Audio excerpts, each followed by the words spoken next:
শ্রমজীবী মানুষের অধিকার আদায়ে এখনো পরিবর্তন আসেনি খেটে খাওয়া মানুষের জীবনে। কর্মস্থলের নিরাপত্তা থেকে শুরু করে কর্মঘণ্টা নানা ক্ষেত্রে পিছিয়ে আছে দেশের শ্রমশক্তির বড় অংশ।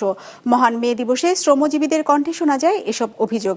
তাদের চাওয়া ন্যায্যতা ফিরে পাক কর্মজীবী সব মানুষ। আরও জানাচ্ছেন দাউদ হাসান। 250-টিরও বেশি ডিজাইন অপশন নিয়ে ওয়ালটন স্মার্ট ফ্রিজ, বোঝে আপনার প্রয়োজন।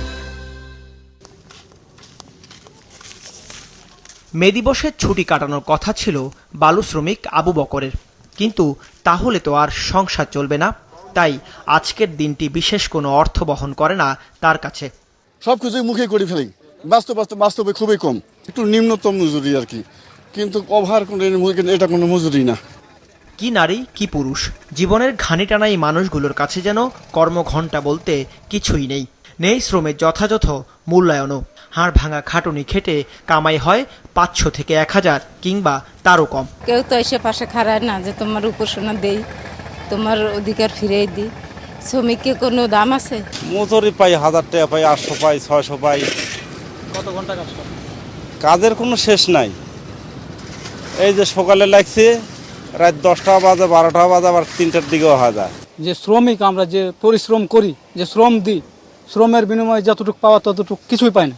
মে দিবসের কথা শুনতেই অনেকে আবার তিক্ততা প্রকাশ করে বলেন, যেখানে শ্রমিকরা তাদের বেশিরভাগ অধিকার থেকে বঞ্চিত, সেখানে কিসের দিবস? মে দিবস করছে, এখন ধরেন যে ওই 1.5 টাকায় চলছে, এখনো ওই 2 টাকা দিব, এখনো 2 টাকা হয়নি। কাজ করলে 2 পয়সা পাবে, না করলে নাই। মুখে মুখে বলে কি ওই উপর লেভেলে আছে, এখন এটা হাতের ব্যাপার।